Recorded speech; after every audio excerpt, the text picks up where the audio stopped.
Hello everyone, welcome to my channel. इस video में हम लोग अब एक एमएचसीटी की सीरीज़ चालू करने जा रहा हूँ। तो वहाँ पे आपको जो 11th स्टैंडर्ड के जो 8 चैप्टर है फिजिक्स के और 12th स्टैंडर्ड के जो पूरे 16 चैप्टर्स है, इसका हम बारी बारी से स्टडी करेंगे। तो इसमें ज़्यादा कंसेप्ट के नोट्स मैंने लिख दिए हैं ऑलरेडी। मतलब जितना आपको पढ़ना चाहिए सबके सब नहीं पढ़ना है, क्योंकि आपके पास बहुत पब्लिकेशन की बुक्स रहेंगी। ठीक है, जैसे कि मार्वल पब्लिकेशन हो गया, टारगेट की हो गई, ठीक है, नवनीत की भी है, और वैसे ही आपको अरिहंत की भी है। ठीक है, तो उनमें आपको एक शॉर्ट एग्जाम्पलर याद रखना है, बस सब कुछ नहीं याद रखना है 11th के लिए और 12th के लिए। ठीक है, तो 12th में तो थोड़ा डिटेल में, 11th में याद रखिए आपको 8 चैप्टर आते हैं। ठीक है, आठ चैप्टर है फिजिक्स में अभी 2023 सीईटी एग्ज़ाम के लिए, और बाकी सारे 12th के रहेंगे। तो आपको तो पता ही होगा कि 11th में 20% और 12th का 80%। तो 11th से हमें जो क्वेश्चन आने हैं 10 मार्क के क्वेश्चन रहेंगे, और 12th से आपका जो रहेगा 40 मार्क का रहेगा। ठीक है, तो इस हिसाब से आपका 50 मार्क का जो फिजिक्स का होने वाला है। तो इसमें अभी हम लोग फर्स्ट जो चैप्टर है उसका नाम है motion in a plane, rectilinear and projectile motion. ठीक है, इसको हम 2 पार्ट में पढ़ेंगे। पहले पार्ट में मोशन इन अ प्लेन में हम रेक्टिलिनियर को पढ़ेंगे। ठीक है, तो और प्रोजेक्टाइल मोशन को इसके बाद वाले में। तो ये मैं अभी जस्ट एक वीडियो अपलोड कर रहा हूँ पार्ट 1 का। आपको पसंद आया तो प्लीज़ कमेंट कर दीजिएगा, तभी मैं आगे करूँगा। ठीक है, वरना आप अपने खुद से भी स्टडी कर सकते हो। ठीक है, तो अभी इसमें देखिए जो हम लोग इसमें कैसे कर रहा हूँ कि जो जो टॉपिक है ना, वो टॉपिक के मैं आपको शॉर्ट एग्जाम्पलर मतलब यहाँ पे उसके बारे में बता दे रहा हूँ टॉपिक क्या है, और उससे रिलेटेड जो न्यूमेरिकल इसके बाद में सॉल्व कर रहा हूँ। ठीक है, कंटिन्यू में रहेगा, तो आपको याद भी रहेगा कौन से टॉपिक पे कितने कितने कौन से न्यूमेरिकल है। याद रखिए अभी जो सीईटी का फिजिक्स है वो जेई मेंस के लेवल पे वो पूछ रहे हैं। पिछले साल उन्होंने ऐसे ही किया था। ठीक है, पर इतना भी नहीं कि सबके सब जेई मेंस के लेवल के रहेंगे, कुछ क्वेश्चन हमारे बेसिक्स भी रहेंगे। तो ऐसा आपको इतना भी टफ नहीं पढ़ना है, आप बेसिक्स भी करके जाओगे तो भी आपका काम हो जाएगा सीईटी के लिए। ठीक है, तो चलिए स्टार्ट करते हैं। इसमें मोशन रेक्टिलिनियर मोशन में पहला जो टॉपिक है डिस्प्लेसमेंट, वेलोसिटी और एक्सेलरेशन का। ये बेसिक है हमारा, हमने 8, 9, 10th में भी पढ़ा है, 11th में भी पढ़ा है, और 12th में भी हमने बहुत कुछ इसमें देखा है। तो बेसिकली इसमें क्या याद रखना है, मोशन इन स्ट्रेट लाइन का, जो कि मोशन ऑन स्ट्रेट लाइन किसको कहते हैं, तो this is the motion of body in a straight line is known as rectilinear motion. हमने लाइट के बारे में भी पढ़ा था, पता ना, हाइगन प्रिंसिपल, न्यूटन्स कॉर्पस्कुलर थ्योरी, वहाँ पे भी हमने इसके वर्ड देखे थे। ठीक है, तो motion of body in a straight line is known as the rectilinear motion. To describe motion of we have to know its position. तो पोजीशन को हम किससे डिनोट करते हैं, आर से। और लिखते कैसे हैं, तो पोजीशन हो सकता है अलॉन्ग एक्स भी प्लेन हो, अलॉन्ग वाई प्लेन भी हो ना, इसीलिए एक्स वाई प्लेन के लिए। ठीक है, पोजीशन वेक्टर को, पोजीशन वेक्टर क्या दिखाता है, किसी भी पॉइंट में, पॉइंट के आर उसकी जो करंट पोजीशन है उसको दिखाता है, पोजीशन के बीच की दूरी को। तो पोजीशन वेक्टर जो आर है क्या लिखेंगे हम लोग, एक्स आई प्लस वाई जे। एक्स मतलब एक्स एक्सिस के अलॉन्ग, तो उसको हम यूनिट वेक्टर आई से रिप्रेजेंट करेंगे, वाई एक्सिस के अलॉन्ग उसको जे से रिप्रेजेंट करेंगे। ये 2 डायमेंशन के लिए हो गया। अगर ऐसे ही मान लो 3 डायमेंशन के लिए होता तो एक्स वाई और जेड ना, तीनों एक्सिस होती ना, एक्स वाई और जेड, तो उसके लिए करस्पॉन्डिंग हम क्या रिप्रेजेंट करते, आई जे के। ये याद रखना है आपको। ठीक है, 3 डायमेंशन है तो आई जे के, 2 डायमेंशन है तो आई जे, एक्स वाई प्लेन। ठीक है, अब ऐसे डिस्प्लेसमेंट को हम क्या बोलते हैं पता है ना, डिस्प्लेसमेंट कौन सी क्वांटिटी है, वेक्टर क्वांटिटी होती है। इसी तरह एक भी होता है डिस्टेंस, डिस्टेंस को हम क्या बोलते हैं, हमने 11th में अच्छे से पढ़ा है कि डिस्टेंस हमारी स्केलर क्वांटिटी होती है। ठीक है, because it only represent what, magnitude ना, और जो डिस्प्लेसमेंट है magnitude as well as direction. तो देखो यहाँ डिस्प्लेसमेंट क्या है, the change in position of a body in some interval, it is a vector joining the line initial and position of the body. मतलब जो डिस्प्लेसमेंट है वो क्या बेसिकली रिप्रेजेंट करता है, लाइन जॉइनिंग किसके बीच में, फाइनल पोजीशन से इनिशियल पोजीशन। तो हमें इसको डिस्प्लेसमेंट बोलते हैं, जो कि direction as well as magnitude represent करता है। वैसे ही एक और होता है पाथ लेंथ होता है, तो total distance travel by body in some interval is called as path length.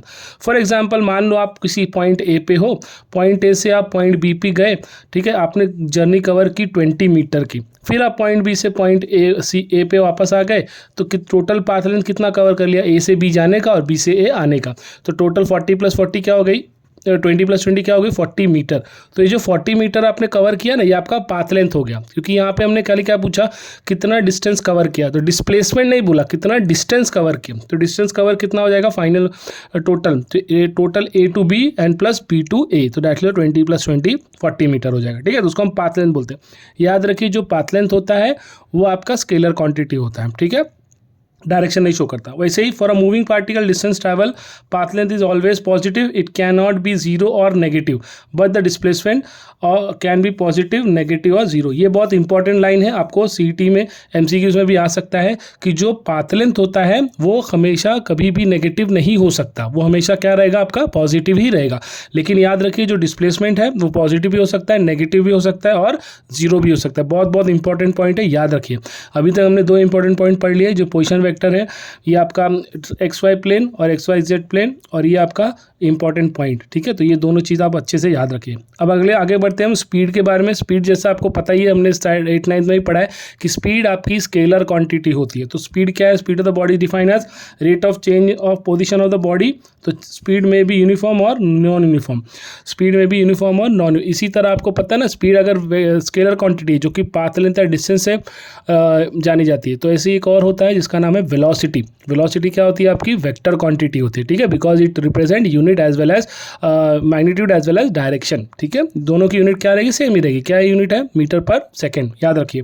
तो एवरेज स्पीड को हम क्या लिख सकते हैं, total distance travel upon total time taken. एक और होता है वर्ड जो कि इंस्टेंटेनियस स्पीड, इंस्टेंटेनियस वेलोसिटी। इंस्टेंटेन का मतलब इंस्टेंट, एक पर्टिकुलर इंस्टेंट। अगर आपने मान लो कोई 1 घंटे की जर्नी कवर की है, तो सडनली किसी ने पूछ लिया कि 35th मिनट में गाड़ी कहाँ थी, या पर्टिकुलर व्हीकल का डायरेक्शन क्या था, या पर्टिकुलर स्पीड क्या थी, तो एक पर्टिकुलर टाइम पे पूछा ना, तो पर्टिकुलर इंस्टेंट पे पूछा है, तो उसको हम क्या बोलेंगे, instantaneous speed. A body at instant A speedometer measure the instantaneous speed. जो आपकी गाड़ी की स्पीडोमीटर होती है ना, एक्टिवा मोटरसाइकिल की, वो या अभी आपकी कार, तो उसको हम लोग क्या बोलेंगे, इंस्टेंटेनियस। तो स्पीडोमीटर जो होता है वो रिप्रेजेंट करता है, ठीक है। तो आई होप यहाँ तक क्लियर है आपको। तो आगे देखिए, यहाँ पे लिखा है एवरेज स्पीड। तो एवरेज स्पीड को हम लोग क्या लिखेंगे, एक पार्टिकल और दूसरे पार्टिकल या जो ऑब्जेक्ट या दूसरे ऑब्जेक्ट के लिए, तो क्या हो जाएगा, v1 t1 plus v2 t2, तो t1 प्लस t2। मान लो particle goes from a to b in time t and it moves with speed of v1 for t1 and speed v2 for remaining time t2। तो यहाँ पे particle जो है जा रहा है, एक जर्नी कवर कर रहा है टी टाइम के लिए, तो टोटल जर्नी क्या हो जाएगी, ए टू बी जाने के लिए, तो एक ही मान लो v1 t1 हो जाएगा, जब उसका टाइम t1 रहेगा, और जब टाइम आगे वाली स्पीड का होगा तो v2 t2 अपॉन, तो दोनों का एवरेज ले लिया इनडायरेक्टली।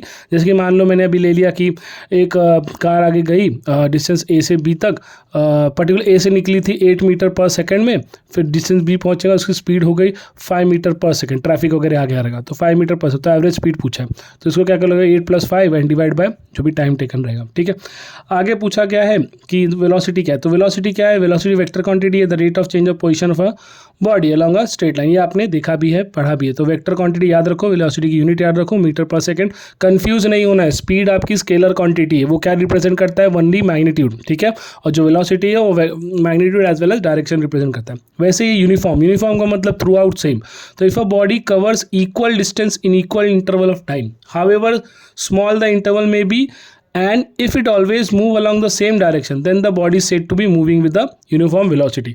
तो अगर सेम वेलोसिटी से ऑब्जेक्ट चल रहा है, हर पूरा पोजीशन पूरा डिस्टेंस कवर करके आ गया और थ्रू आउट सेम रहा उसका वेलोसिटी जो है, तो उसको हम क्या बोलेंगे, यूनिफॉर्म। मेंटेन रखा उसने, प्रॉपर इंटरवल ऑफ टाइम में प्रॉपर वेलोसिटी उसने मेंटेन रखा, ठीक है। प्रॉपर इंटरवल टाइम में प्रॉपर जर्नी उसने कवर की है, तो थ्रू आउट उसकी वेलोसिटी जो क्या है, सेम है, तो इसको क्या बोलेंगे, यूनिफॉर्म वेलोसिटी।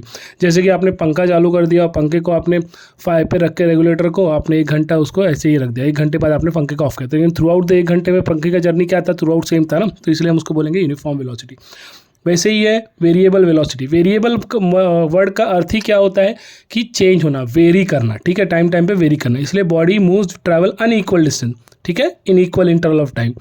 देखिए क्या लिखा है, travels unequal distances in equal interval of time, मतलब 5 second, 10 second, 20 second, every interval of 5 second में क्या हो रहा है, इसकी स्पीड डिस्टेंस क्या कर रहा है, अनयूजुअल डिस्टेंस कवर कर रहा है। कभी 5 मीटर कवर कर ले रहा है, कभी 2 मीटर कवर कर ले रहा है। थ्रू आउट इसका जो डिस्टेंस है वो क्या है, अनइक्वल है ना, तो इसीलिए उसको हम क्या बोलेंगे, वेरिएबल वेलोसिटी, ठीक है। Moving body changes speed, direction of motion of both the velocity said to be variable और नॉन यूनिफॉर्म भी आप इसको बोल सकते हो। अगला जो है एवरेज वेलोसिटी है, तो इन्हीं का एडिशन, जो कि टोटल वेलोसिटी उसका एडिशन हो जाएगा। तो एवरेज वेलोसिटी है, वेलोसिटी क्या है, वेक्टर क्वांटिटी है, और वेलोसिटी को डिफाइन कैसे करेंगे, rate of change of displacement पर यूनिट टाइम ना। तो डिस्प्लेसमेंट हमने इनिशियल के लिए क्या लिया था x1 और फाइनल के लिए लिया था x2। तो चेंज ऑफ डिस्प्लेसमेंट मतलब डेल्टा x ना, डेल्टा x को क्या लिखे हम लोग, x2 माइनस x1, ठीक है। और ये बार जो इंडिकेट कर रहा है वो आपका क्या रिप्रेजेंट कर रहा है कि ये वेक्टर क्वांटिटी, ठीक है। वैसे इंस्टेंटेनियस के लिए भी उसको भी हम लिखेंगे for very small interval of time. तो डेल्टा टेंड्स टू यहाँ पे जीरो दिया ना, इसका मतलब जीरो के नज़दीक है, जीरो के नज़दीक है लेकिन जीरो नहीं है, ठीक है। तो एट टाइम मोस्टली आप इसको जीरो ही कंसिडर करके ले चलते हो, लेकिन जीरो नहीं होता, जीरो के नज़दीक होता है। तो उसका बोलने का अर्थ है मेरा कि 0.00001 ऐसे टाइम सेकंड में जो डिस्टेंस पर्टिकुलर कवर किया है या हमने मेजर किया, उसको हम लोग क्या बोलेंगे, डिस्प्लेसमेंट को क्या बोलेंगे हम लोग, इंस्टेंटेनियस वेलोसिटी, ठीक है। तो आई होप यहाँ तक क्लियर है आपको। अब देखिए आगे एक्सेलरेशन दिया। एक्सेलरेशन क्या है, एक वेक्टर क्वांटिटी है। एक्सेलरेशन कैसे डिफाइन कर सकते हैं हम, rate of change of velocity per unit time या वेलोसिटी पर यूनिट टाइम को, ठीक है। तो moving body has a velocity v1 at time t1 if it has velocity changes for v2 time t2 में द एवरेज एक्सेलरेशन। तो average acceleration क्या होगा, final minus initial. तो पहले क्या वेलोसिटी क्या था, v1 था, बाद में का क्या होगा, v2 हो गया। तो change in velocity that is delta v क्या हो जाएगा, v2 minus v1 upon change in time, time क्या होगा, t2 माइनस t1। एक्सेलरेशन की यूनिट क्या होती है, that is metre per second square, याद रखिए, ठीक है। और डायमेंशन क्या होगा, L1 t1 माइनस 2, ठीक है। उसके बाद ऐसी यूनिफॉर्म एक्सेलरेशन है, तो क्या होगा, uniform acceleration is one in which the velocity of body changes y equal amount in equal interval of time. Equal amount मतलब 10 सेकंड में या 10 मिनट में वेलोसिटी किसी बॉडी की चेंज हुई कितनी, 5 मीटर पर सेकंड। तो नेक्स्ट 10 मिनट में भी कितनी चेंज हुई, 5 मीटर पर सेकंड, ठीक है। तो यहाँ पे थ्रू आउट वेलोसिटी का चेंज होना क्या है, बरकरार है, मेंटेन है। तो इसलिए इसको हम लोग क्या बोलेंगे, एवरेज यूनिफॉर्म एक्सेलरेशन, ठीक है। वैसे नॉन, जैसे देखो gravitational potential due to which stone falls freely in example of uniform acceleration. जब ऊपर हम किसी ऑब्जेक्ट को फेंकते हैं तो वहाँ पे ग्रेविटी का कितना प्रभाव होता है, 9.8 मीटर पर सेकेंड स्क्वायर। याद रखिए, हम अभी पढ़ने वाले हैं आगे भी प्रोजेक्टाइल मोशन में, तो ए को हम क्या लिखते हैं, माइनस जी लिखते हैं ना।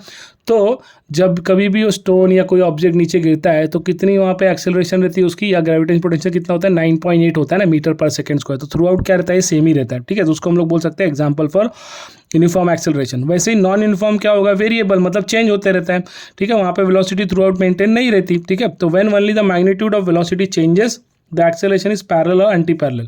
तो velocity body moving in a straight line with increasing और डिक्रीजिंग स्पीड। ये पॉइंट याद रखिए, आपको सीटी में एमसीक्यूज के लिए आ सकता है। वैसे ही नॉन यूनिफॉर्म सर्कुलर मोशन के लिए direction of velocity changes from point to point, that is acceleration क्या होगा, हमेशा परपेंडिकुलर टू वेलोसिटी होगा, ठीक है। तो वहाँ पे एंगल क्या है आपका, 90 परपेंडिकुलर है ना, तो इसलिए ये नॉन यूनिफॉर्म सर्कुलर मोशन के लिए रहता है, ठीक है। और अगर स्ट्रेट लाइन के लिए हुआ तो इंक्रीजिंग डिक्रीजिंग स्पीड के लिए हुआ तो यहाँ पे लिखा हुआ है, ठीक है, पैरेलल और एंटी पैरेलल। वैसे ही projectile motion both magnitude and direction of velocity changes from point to point, ठीक है। ये आगे हम पढ़ने वाले हैं इसमें। अब इसी के साथ हमको काइनेमेटिकल इक्वेशन भी याद रखना चाहिए जो स्टैंडर्ड 9th का है, जो कि क्या है, v क्या है यहाँ पे फाइनल वेलोसिटी, u क्या है इनिशियल वेलोसिटी हमने पढ़ा है, a मतलब क्या है एक्सेलरेशन है, t मतलब क्या है टाइम है, s मतलब क्या है डिस्प्लेसमेंट है, ठीक है।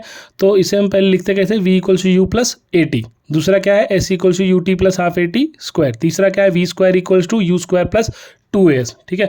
तो for rectilinear motion u and s are in same direction, a and s are in same direction, ठीक है। जो एक्सेलरेशन होता है, डिस्प्लेसमेंट होता है, रेक्टिलिनियर मोशन के लिए हमेशा क्या होता है, सेम डायरेक्शन में होता है, ठीक है। तो a डॉट s को हम क्या लिख सकते हैं, अलॉन्ग एक्स एक्सिस होता है, तो as cos थीटा भी लिख सकते हैं, या cos थीटा तो cos 0 होगा, ठीक है। cos 0 की वैल्यू क्या होती है, 1 होती है, इसलिए हम as लिखते हैं। तो in addition to this we also consider the distance travel by body in nth second. तो nth सेकंड के काफ़ी क्वेश्चंस आते हैं, याद रखिए, उसके लिए न्यूमेरिकल ये याद रखिए, क्योंकि देखिए अभी आपको एकदम सेम सीधा सीधा न्यूमेरिकल नहीं मिलेगा, थोड़ा बहुत तो ट्विस्टेड भी रहेगा। तो ट्विस्टेड में जो न्यूमेरिकल जो पहला चीज़ इंपॉर्टेंट आपको याद रखना है वो ये, क्योंकि ये फॉर्मूला आपने नहीं पढ़ा होगा तो ये फॉर्मूला आप याद रखिए। क्वेश्चन में ही लिखा रहेगा 3rd सेकंड या obtain journey in 5th second, 8th second, how much it travel in 12th second. तो ऐसा सेकंड में रहेगा ना, nth सेकंड के लिए n की जगह कोई भी नंबर हो सकता है। तो वहाँ पे आपको डिस्प्लेसमेंट की फॉर्मूला क्या याद रखना है, u plus a by two 2n minus 1, u plus a by two 2n minus 1, जहाँ पे nth क्या रिप्रेजेंट करेगा, सेकंड्स, ठीक है। We see that scalar form अभी ऐसा है, ये तो हमें पता ही है। और एक चीज़ जो याद रखना है स्केलर फॉर्म में, ये आपका वेक्टर साइन हट जाएगा, तो ये फॉर्म या ये फॉर्मूला याद रखिए, ठीक है। s equals to u plus a by two 2n minus 1। अब आगे साइन कन्वेंशन दिया है, जब हम लोग काइनेमेटिकल इक्वेशन अप्लाई करेंगे तो उसमें देखिए क्या लिखा है, for a motion in a horizontal direction vector directed towards right and considered to be positive, while vector directed towards left are considered to be negative. तो वेक्टर डायरेक्टेड टूवर्ड्स राइट रहेगा तो हम क्या कंसिडर करेंगे, vector directed towards right है तो positive रहेगा, और vector directed to left consider to be a negative, ठीक है, नेगेटिव और पॉजिटिव वेक्टर जो रहता है ना वैसे ही। तो वैसे ही vertical circular motion, the vectors directed vertically upward are taken as positive and vectors are vertically downward, तो उसको हम लोग क्या कंसिडर करेंगे, नेगेटिव, ठीक है। तब इससे रिलेटेड न्यूमेरिकल देख लेते हैं, which one of the following can be zero when a particle is in motion. तो हम लोग सर न्यूमेरिकल स्टार्ट कर रहे हैं, जो भी टॉपिक अभी हमने पढ़ा है उस पर न्यूमेरिकल देखते हैं। Which one of the following can be zero when a particle is in motion for some time. Particle अगर मोशन में है तो इनमें से क्या जीरो हो सकता है, ठीक है। तो ऑप्शन दिया है आपको, स्पीड दिया है, डिस्टेंस दिया है, डिस्प्लेसमेंट दिया है और नन ऑफ दिस दिया है। तो अभी हम क्या करेंगे, क्योंकि डिस्प्लेसमेंट क्या होगा, डिस्प्लेसमेंट जीरो होगा ना, याद है डिस्प्लेसमेंट क्या होता है, वेक्टर क्वांटिटी होता है ना, जो कि क्या रिप्रेजेंट करता है, फाइनल माइनस इनिशियल, ठीक है। स्पीड किससे रिलेट करता है, पाथ लेंथ से, तो पाथ लेंथ हमने पढ़ा था कि path length can not B negative, can not be zero, ठीक है, पॉजिटिव हो सकता है, ठीक है। तो और डिस्टेंस क्या है, डिस्टेंस भी पाथ लेंथ एक्चुअल होता है, और जो स्पीड होता है वो पाथ लेंथ से रिलेट करता है, ठीक है। नन ऑफ दिस हो नहीं सकता कि डिस्प्लेसमेंट है, ठीक है। तो when the initial and final position coincide since the particle moves, particle speed and distance can not be zero, ठीक है। तो यहाँ पे हमारा सीधा क्लियर कट आंसर है डिस्प्लेसमेंट है, ठीक है, हमने पढ़ा भी है। ऐसे ही जो अगला क्वेश्चन देखिए क्या लिखा है, the tyre of a truck completes 2100 revolution to cover a distance of 8.8 kilometre, what is the diameter of the tyre. एक टायर है, उसने मतलब ट्रक ही होगा तो ट्रक में टायर लगा होगा, टायर ने कितना जर्नी कवर किया है टोटल, मतलब ट्रक ने 8.8 किलोमीटर। तो 8.8 किलोमीटर का जर्नी जब ट्रक कवर कर रहा है तो टायर भी उतना जर्नी कवर कर रहा है, और टायर ने फिर कितना रेवोल्यूशन लिया होगा, 210, मतलब उतनी बार वो घुमा है, कितनी बार, 2100 बार। तो हमें पता करना है कि उसका डायमीटर कितना होगा। याद रखें ना, अगर टायर लंबा है तो जो डिस्टेंस कवर, मतलब जो आपका रेवोल्यूशन होगा कम होगा, जितना टायर छोटा होगा उतना डिस्टेंस कवर कितना किया होगा, रेवोल्यूशन ज़्यादा किया होगा। तो अभी हम सर्कमफ्रेंस मतलब क्या होता है, आपका डायमीटर ही होता है। सर्कमफ्रेंस क्या होता है, किसी सर्कल का, टायर का सर्कल का या किसी टायर का सर्कमफ्रेंस क्या होगा, 2πr ही होगा। पायर को हम लोग क्या लिख सकते हैं, 2r को d लिख सकते हैं ना, d डायमीटर, जो कि क्या होता है, ट्वाइस द रेडियस होता है। तो distance travel by the tyre in 2100, तो कितना हो जाएगा, उतनी टाइम घुमा होगा, ठीक है। तो 21, ये एक रेवोल्यूशन के लिए πd है, तो 2100 रेवोल्यूशन के लिए कितना होगा, 2100 πd, ठीक है। पाई मतलब 3.14 पता है ना, डी मतलब क्या होता है, डायमीटर। तो अभी हम इसको क्या कैसे लिख सकते हैं, जो टोटल डिस्टेंस है 2100 रेवोल्यूशन के लिए कितना कवर किया है, 8.8 ना, तो हमें ये पता है, ये पूरे इक्वेशन को फ्रेम कर देंगे 8.8 में।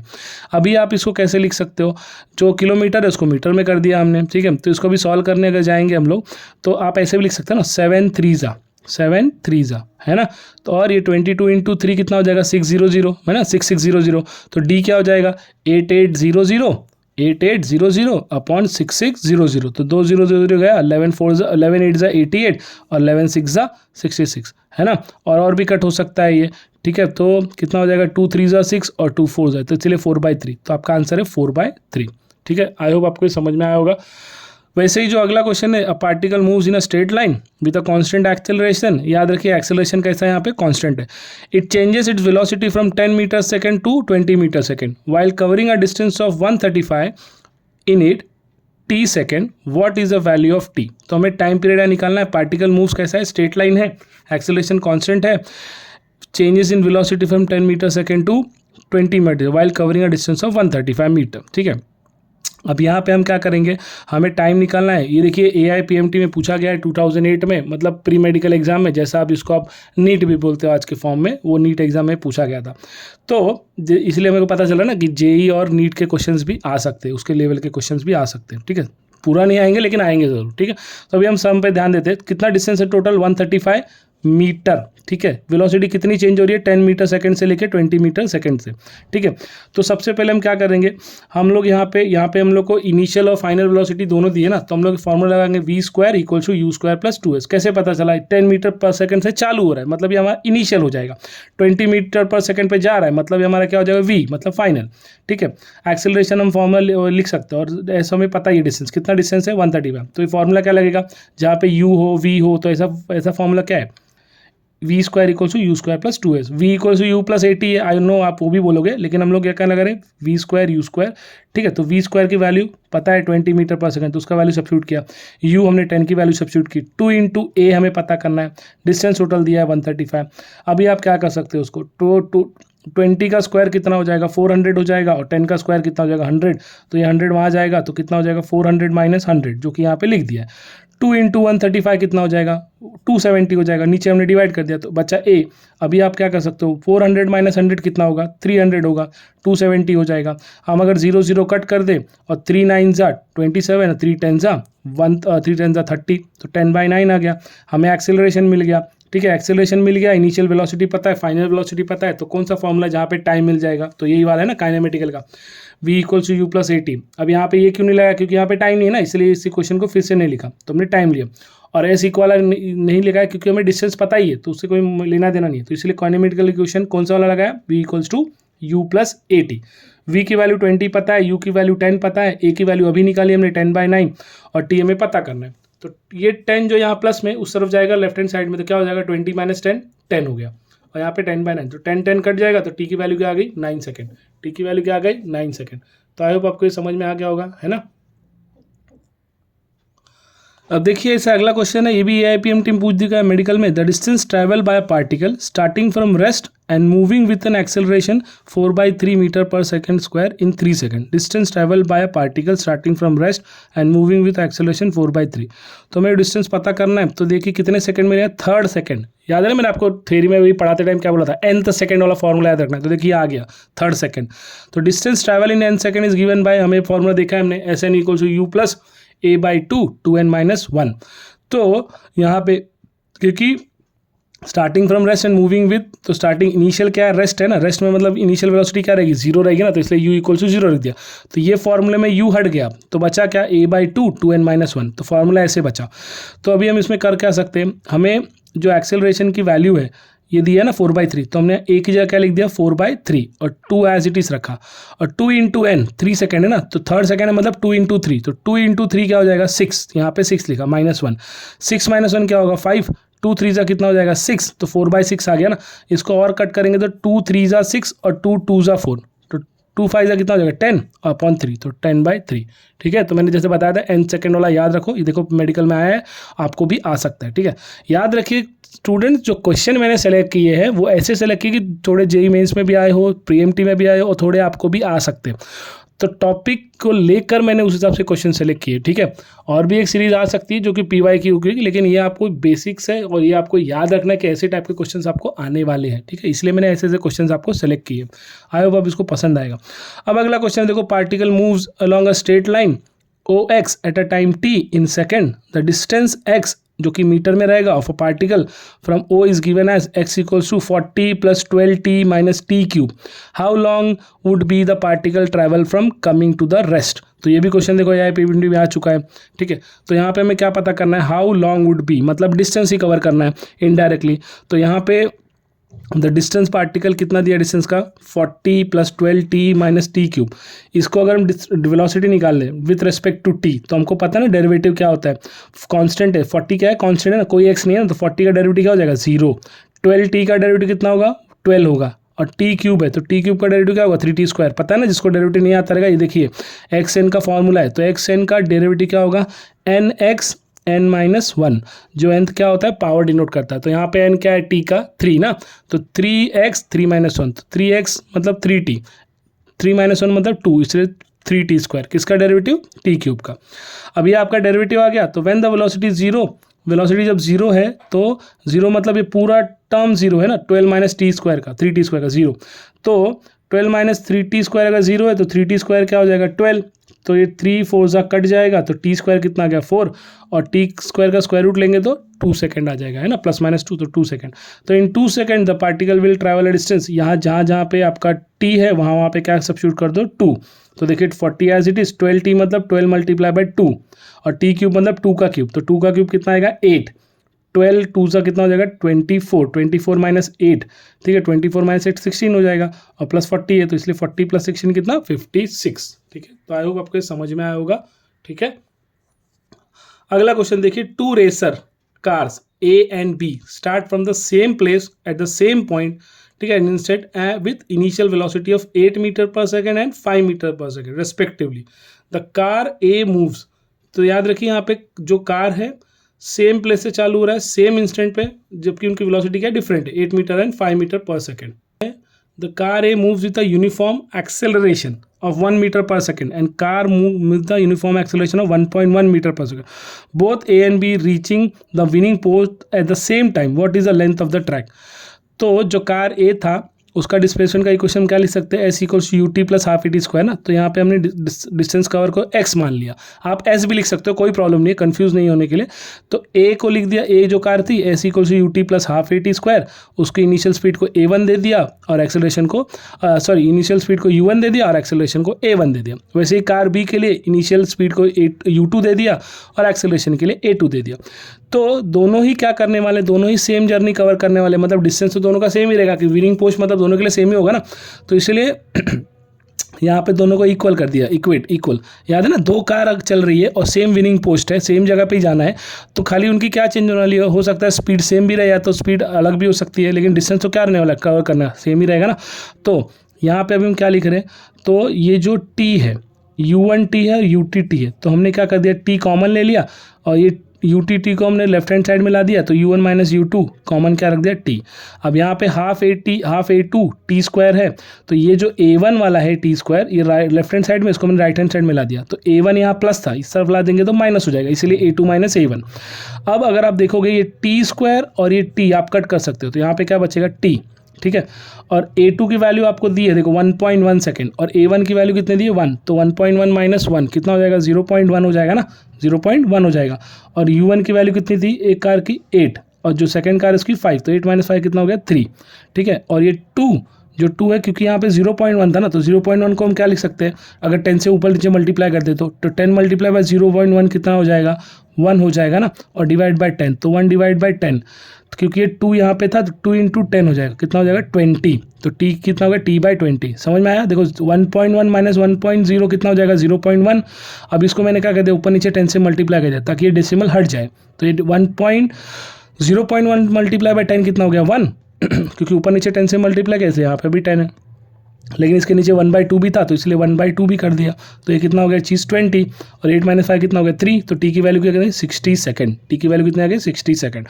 अब हमें टाइम मिल गया तो हम डिस्टेंस निकाल सकते हैं ना, तो कोई भी इक्वेशन में डाल दो आपको डिस्टेंस आ जाएगा।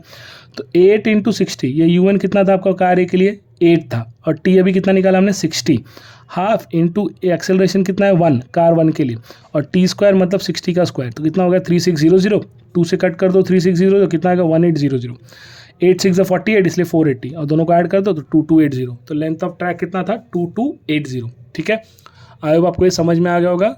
दो कार थी, दोनों की स्पीड अलग थी, दोनों सेम टाइम पे सेम पोजीशन से निकले थे, बट जो जर्नी थी मतलब जो लेंथ ऑफ द ट्रैक है वो भी सेम कवर करना है, क्योंकि दोनों की वेलोसिटी चेंज थी, तो हो सकता है मतलब आगे पीछे दोनों का एक्सेलरेशन क्या होगा चेंज हुआ था, इसलिए देखो एक्सेलरेशन यहाँ चेंज था ना, एक का 1 मीटर पर सेकंड स्क्वायर से था, एक का 1.1 था, लेकिन दोनों का जो लेंथ ऑफ द ट्रैक है दोनों के लिए क्या रहेगा सेम ही रहेगा ना, ठीक है। तो हमें ट्रैक पता करना था। अब अगला क्वेश्चन आपका ग्राफिकल है, तो ग्राफिकल ओरिएंटेड भी सम आते हैं इस चैप्टर से। तो देखिए क्या दिया है आपको, आपका अगर टेक्स्ट बुक देखोगे इस चैप्टर का, तो इसमें ये क्वेश्चन दिया है, मतलब वैल्यू चेंज है लेकिन ऐसे ही ग्राफ है, मैंने पढ़ा है तो मुझे याद है, आपने पढ़ा है तो आपको भी याद रहेगा। For the velocity time graph shown in the figure below, the distance covered by the body in last 2 seconds of its motion is S1. What is the ratio of S1 and the total distance covered by it all 7 second, ठीक है। हमें क्या पता करना है, ratio पता करना है। तो ये ऐसा ग्राफ दिया है, ये यहाँ पे वेलोसिटी है y एक्सिस पर, x एक्सिस पे टाइम दिया है, ठीक है। तो इसको हम लोग देखते हैं अभी कैसे सॉल्व करना है। देखिए सबसे पहले तो क्या है, वेलोसिटी का फॉर्मूला पता है डिस्प्लेसमेंट अपॉन टाइम, तो डिस्प्लेसमेंट को क्या लिख सकते हैं वेलोसिटी इनटू टाइम। तो area under velocity time graph give the displacement, area under velocity time graph क्या देगा हमें, डिस्प्लेसमेंट डिस्टेंस ही देगा ना। तो distance cover by the body last 2 second, तो लास्ट 2 सेकंड के लिए हम लोग क्या करने वाले हैं, यहाँ पे ट्राइंगल सी डी दिया ना, ट्राइंगल सी डी कितना लिखा है half into base into height, तो ट्राइंगल सी डी के लिए एक बार हम देख लेते हैं। तो इसमें पहले हमें एरिया सी डी निकालना है। याद रखिए एरिया अंडर कर्व जो रहेगा वेलोसिटी और टाइम का हमेशा क्या रिप्रेजेंट करेगा, डिस्टेंस रिप्रेजेंट करेगा। तो पहले हम क्या निकाल रहे हैं सी डी ई, तो सी डी ई में अगर आप बेस देखोगे, अगर ट्राइंगल सी डी ले रहा हूँ मैं, ठीक है, ट्राइंगल सी डी ले रहा हूँ तो बेस कितना होगा सी डी का, ई डी होगा बेस, ठीक है, और हाइट कितनी होगी, ये CE हो जाएगी, CE हो जाएगी। तो ED देखिए 7 - 5 कितना हो जाएगा, बेस आपका 2 हो जाएगा ना, और हाइट कितना है CE, हाइट देखिए यहाँ पे 10, हाइट कितना है 10, तो ये हो जाएगा 10। ये किसके लिए हो गया, area triangle CDE, half into base into height. I hope आपको ये पता रहेगा। तो ये 2 2 कट जाएगा तो बचेगा कितना, 10 बचेगा ना, कितना बचेगा 10। तो ऐसे ही यहाँ पे दिया है distance covered by the body, total distance covered in 7 second. तो 7 सेकेंड के लिए अगर हम डायग्राम को देखेंगे तो यहाँ अगर आप 7 सेकंड के लिए डायग्राम देखोगे तो A to D की जर्नी देखिए पूरी 7 सेकंड के। तो कितने कितने डायग्राम आ रहे हैं, एक ट्राइंगल ABF आ रहा है, फिर रेक्टेंगल आ रहा है BCEF, फिर और ट्राइंगल CDE, ये तीनों आ रहे हैं देखो, AFB और फिर BCEF और फिर CDE, ये तीनों आ रहे हैं ना, तो तीनों को ऐड करना रहेगा एरिया के लिए, ठीक है। तो आई होप इतना आपको समझ में आया। तो देखिए 7 सेकंड के लिए हमने क्या किया, ABF तो half into base into height, base कितना होगा 10 और F मतलब हाइट जो है मतलब बेस इंटू हाइट हो जाएगा। तो एरिया ट्राइंगल रेक्टेंगल BCEF, उसके लिए भी ऐसे करेंगे, लेंथ इंटू ब्रेथ कर देंगे, ठीक है। तो लेंथ कितना रहेगा 10 और ब्रेथ कितना है 2, जो कि एक y एक्सिस पे है, और x एक्सिस पे हमारा क्या रहेगा, लेंथ रहेगा ना। वैसे ही एरिया ट्राइंगल CD जो अभी हमने ऊपर निकाला, बस दोनों को आपको ऐड कर देना है, तो S2 आ जाएगा। S1 कितना है आपका 10 मीटर आया है, तो आपको यही रेशियो पता करना था ना, S1/S2, तो इसीलिए S1/S2 क्या हो जाएगा 10 और इसका 40, तो 1/4 हो जाएगा, ठीक है। आई होप आपको ये क्लियर है। उसका जो अगला क्वेश्चन देखिए, car moves a distance of 200 metre, it covers first half of the distance at a speed of 40 km/h, ठीक है, and the second half a distance of a speed V, the average speed is 48 km/h, find the value of V। तो एक car है जिसकी जो दो half में चल रही है, तो फर्स्ट हाफ ऑफ डिस्टेंस कितना कवर किया उसने, कितने स्पीड है 40 km/h, और सेकेंड हाफ ऑफ डिस्टेंस कितने स्पीड से, V स्पीड से। तो हमें एवरेज स्पीड दिया गया है, तो हमें V निकालना है। तो T1 और T2 क्या हो जाएगा, टाइम हो जाएगा कार का अलग अलग स्पीड के लिए, ठीक है, to cover first and second half. तो फर्स्ट हाफ के लिए हमने टाइम को क्या ले लिया T1, डिस्टेंस क्या होता है यहाँ पे हमारा, जो वेलोसिटी होती है वो क्या होती है, डिस्टेंस अपॉन टाइम होती है ना। तो टाइम क्या हो जाता है हमारा, time is nothing but, time क्या हो जाएगा हमारा, डिस्टेंस अपॉन वेलोसिटी हो जाएगी। तो यहाँ पे डिस्टेंस दिया है, ठीक है, और वेलोसिटी क्या हो गई 40। वैसे टाइम T2 के लिए डिस्टेंस दिया है 100 और वेलोसिटी क्या हो जाएगी V, ठीक है। तो हमें टोटल टाइम क्या होगा T1 + T2, तो T1 की वैल्यू कितनी है 100/40 और T2 की वैल्यू कितना है 100/V, ठीक है। तो 100 अगर दोनों में कॉमन ले लेंगे तो क्या बचेगा 1/40 1/V, 1/40 1/V। एवरेज स्पीड हमने फॉर्मूला पढ़ा है, that is total distance upon total time.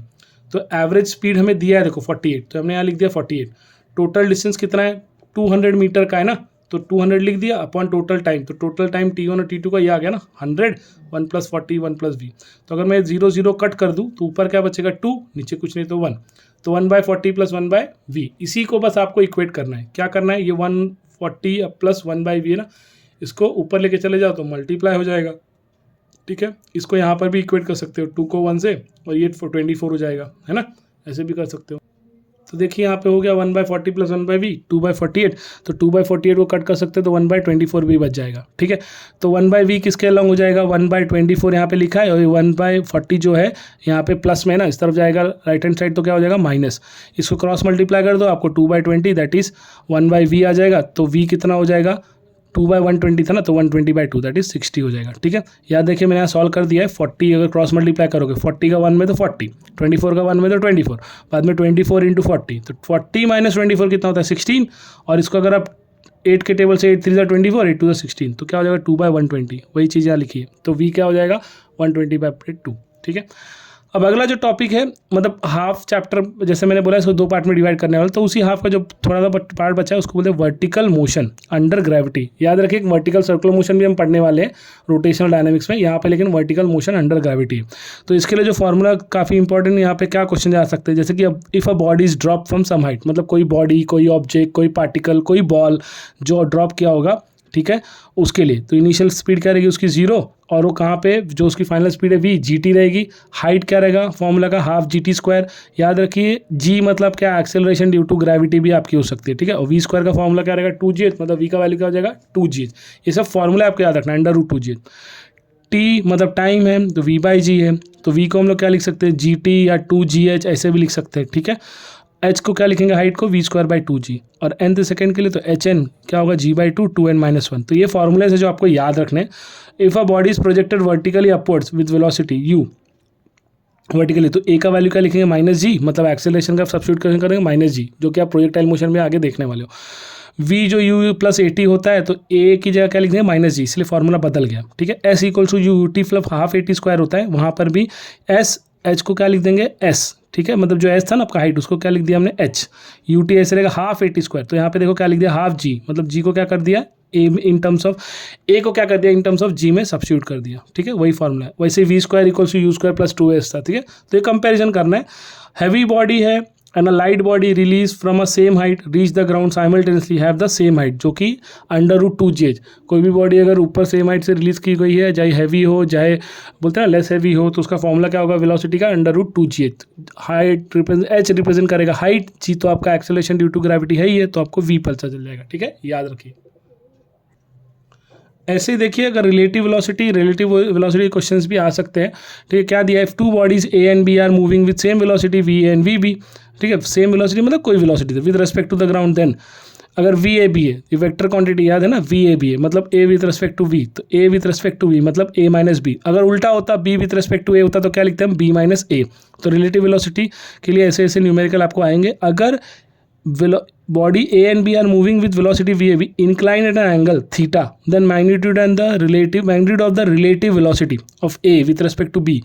यहाँ पे पता ना पैरेललोग्राम में आपने पढ़ा है यार, आर का P square plus Q square है ना, 2pq cos थीटा, वैसे ही V square B minus V A B cos theta, जो कॉस थीटा इंक्लिनेशन मतलब एंगल रिप्रेजेंट करेगा। अगर सेम डायरेक्शन में होगा तो एंगल आपका क्या हो जाएगा थीटा 0, तो 0 हो गया तो क्या बच जाएगा nothing but a square plus b square है ना -2ab। तो a माइनस बी का होल स्क्वायर क्या होता है, a माइनस बी यहाँ पे ना होल स्क्वायर का स्क्वायर रूट। वैसे ही अपोजिट डायरेक्शन में रहेगा तो माइनस, तो यहाँ पे a प्लस बी हो जाएगा। थीटा अगर 180 है तो 180 मतलब माइनस ना, तो वैसे ही 90 अगर होगा तो ये पूरा पार्ट 0 हो जाएगा, बचेगा क्या v A square plus v square B, ठीक है। तो तीनों फॉर्मूला याद रखो, स्पेशली ये लास्ट वाला, इससे न्यूमेरिकल आते हैं। अगला दिया है relative velocity of the swimmer. कोई भी तैराक है किसी पॉन्ड में या किसी तालाब में किसी नदी में स्विम कर रहा है, तो याद है ना उसकी गति किस पे डिपेंड करेगी, एक तो उस लहर की, जिस लहर में वो पानी उस तालाब में होगा, ठीक है। तो लहर भी क्या कर सकते हैं, कभी कभी हमें विपरीत दिशा में अगर होगी तो हमें ज़्यादा एफर्ट लगाना पड़ेगा, सेम डायरेक्शन में होगा पानी का बहाव और तैराक भी तो कम एफर्ट लगाना पड़ेगा। तो ऐसे काइंड ऑफ सम्स आपको आ सकते हैं। यहाँ पे देखो let v m and v are the velocity of swimmer and the river relative to the ground. तो टोटल जो v m, swimmer swims in the direction of flow of water, अगर तैराक की स्विमिंग की दिशा और प्लस मतलब जो swimmer है उसकी दिशा और जो पानी की दिशा है दोनों अगर सेम साइड में, तो क्या होगा, उसको लेस एफर्ट डालना पड़ेगा, उसका स्पीड बढ़ जाएगा वी प्लस वी आर। अगर अपोजिट डायरेक्शन में तो वी माइनस वी आर, ठीक है। तो ये बेसिक सा टर्म है, आपको याद रखना है। उसी तरह दिया है motion in a plane, to study the motion of a particle in 2 dimension we have to use 2 vector, that is I plus J, हमने स्टार्टिंग में भी देखा है, और एंगुलर वेलोसिटी भी एवरेज वेलोसिटी भी देख लिया हमने, ठीक है। एक्सेलरेशन भी देखा अभी स्टार्टिंग में ही, ठीक है। अब आगे क्वेश्चन पे आ जाते हैं सीधे। A man throws small balls in air one after the other an interval of 1 second. The next ball is thrown when the velocity of the ball thrown earlier is 0. तो height to which each ball rises. तो एक बंदे ने उसने क्या किया, कुछ balls को एयर में फेंका, ठीक है, one after the other at interval of 1 second, 1 second के बाद वो फेंकते गया। तो next ball is thrown when the velocity of the ball thrown earlier is 0। जब पहले बॉल की वेलोसिटी क्या हो जाए 0, तब उसने दूसरा भी। तो हाइट टू विच, तो हमने हाइट पता करना है। तो when the velocity of first ball become 0 the ball is eight highest point, क्योंकि हाईएस्ट पे ही जाके उसका वेलोसिटी क्या हो जाता है, रेस्ट पे हो जाता है ना किसी भी ऑब्जेक्ट का। प्रोजेक्टाइल मोशन में आगे हम देखने वाले। Time required to which reach the height, t क्या हो जाएगा, velocity upon time, distance upon time. तो डिस्टेंस को क्या, वेलोसिटी क्या ले लिया यू, ठीक है, और जी हमारा क्या हो गया, एक्सेलरेशन ड्यू टू ग्रेविटी। तो वी को क्या यू को क्या लिख सकते हैं, जी टी, यू को क्या लिख सकते हैं, जी टी। जी हमें पता है 10 मीटर पर सेकेंड स्क्वायर होता है, क्वेश्चन में दिया भी है। और ये आपका टी जो है 1, तो 10 मीटर पर सेकेंड हो गया। मैक्सिमम हाइट की फॉर्मूला क्या है, you square by 2g, you square by 2g। तो यू स्क्वायर मतलब 10 इंटू 10 और 2g मतलब 2 इंटू 10। तो ये 10 कट कर दो, 10/2 कितना हो जाएगा 5, ठीक है। तो जो अगला क्वेश्चन है, stone is projected vertically upwards with it reaches half the maximum height, it velocity is 20 metre per second. तो what is the maximum height, तो मैक्सिमम हाइट पूछा है, तो h क्या हो जाएगा हमारा मैक्सिमम हाइट, हाफ दी बोला है ना, यहाँ पे देखिए vertical when the it reaches half the maximum height, ठीक है। तो मैक्सिमम हाइट h ले लेंगे हाफ हाइट h/2 ले लेंगे तो h/2 से h जा रहा है, ठीक है। तो h/2 वेलोसिटी क्या थी उसकी 20 metre per second and at h velocity क्या हो गई 0 हो गई। तो हमें फॉर्मूला पता है इनिशियल वेलोसिटी फाइनल वेलोसिटी का, that is v square equal to u square plus 2as। तो इनिशियली u कितना है आपका 20 मीटर पर सेकेंड स्क्वायर, तब एक्सेलरेशन ड्यू टू ग्रेविटी क्या करेंगे हम -g सब्स्टिट्यूट कर देंगे और हाइट टोटल मतलब डिस्टेंस कितना होगा h/2 वहीं से स्टार्ट हो रहा। तो s equal to ut plus half at square, half मतलब v square equal to u square plus 2s। तो v हमारा तो जीरो ही रहेगा, फॉर्मूला याद रखिए v square equals to u square plus 2as, ठीक है। तो हम v की जगह क्या लिखेंगे 0, u मतलब 20 है और 2 इंटू 2as ना, a की वैल्यू दी है 10 और s मतलब h/2 ले लेंगे। तो ये कितना हो जाएगा, इसको अगर आप इक्वेट करोगे तो 20 इंटू 20 400 हो जाएगा और ये 2 कट तो बचा 10h, इसलिए 10h क्या हो जाएगा 400, तो h का वैल्यू कितना हो जाएगा 40 मीटर। देखिए AIPMT 2001 और 2005 में भी पूछा है, ठीक है। अ बॉय थ्रोज अ, याद रखिए ये सिर्फ ऐसा नहीं है कि मैंने सिर्फ AIPMT वाले सॉल्व किए, आगे मैं आपको CT क्वेश्चन भी दूंगा, बट आप रिलेट करके रखिए कि ऐसे टाइप के ही मतलब CT क्वेश्चन जो CT में भी आए गए वो भी मैं क्वेश्चन आपको PYQ में कवर करने वाला हूँ, लेकिन अभी जो क्वेश्चन मैं सॉल्व कर रहा हूँ वो ऐसे क्वेश्चन जो CT में भी आ सकते हैं आपको, ठीक है। A boy throws a ball vertically upwards from a river bridge with a velocity कितना है 5 metre per second, it strikes the water after 2 second, throw करने के बाद 2 सेकेंड में जाके टकरा रहा है, ठीक है। तो what is the height of the bridge, तो ब्रिज की हाइट पूछी गई है, ठीक है। मतलब बॉल है, हमने उसको फेंका, कितने स्पीड से फेंक रहे 5 मीटर पर सेकेंड से, तो 2 सेकेंड के बाद जाके टकरा रही है। तो जब टकरा रही है तो हमें पता क्या करना है कि कितने डिस्टेंस कवर कर रही है, ठीक है। तो इसके लिए हम क्या करेंगे, तो क्योंकि v equal to u plus a t ले लेंगे, इनिशियल वेलोसिटी फाइनल वेलोसिटी दिया है, टाइम भी दिया है, तो v फाइनल वेलोसिटी क्या होगा टकरा रही ना, तो जीरो हो जाएगी। Initial u minus G T, A का वैल्यू क्या लिखेंगे माइनस जी लिखेंगे। तो t हमारा क्या है, t को हम लोग क्या लिख सकते हैं u माइनस जी टी, अगर मैं जीरो ले रहा हूँ तो u क्या हो जाएगा gt हो जाएगा ना, तो t मेरा क्या u बाई जी, तो u हमें दिया है 5 और जो क्या बोलते हैं उसको g है वो हम 10, तो 5/10 कितना होगा 0.5। If travel downwards distance h in time, time कितने टाइम में, टोटल 2 सेकेंड ना टाइम, तो ये कितने में टकरा रहा है 0.5, तो 2 माइनस 0.5 कितना हो जाएगा 1.5 सेकेंड।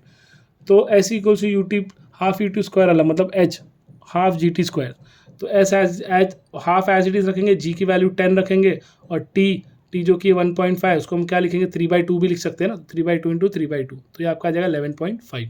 अब and the distance travel in 0.5 second, ठीक है, तो वो क्या होगा हमारा हाफ इंटू 10 इंटू हाफ, तो कितना आ गया 1.25। तो पहले हाफ सेकेंड, फिर उसके बाद नेक्स्ट वाले में तो टोटल सब्ट्रैक्ट कर देंगे तो 11.25 माइनस 1.25, तो ब्रिज का हाइट कितना जाएगा 11.25 माइनस 1.25, तो कितना हो गया 10 मीटर, ठीक है। A ball is drop from a height rise, मतलब height rise platform, high rise platform बोलेंगे उसको हम लोग, ठीक है, at t equal 0 starting from rest, after 6 second another ball is thrown downward from the same platform with a speed, ठीक है, 2 balls meet at t equal to 18 second, what is the velocity value of v।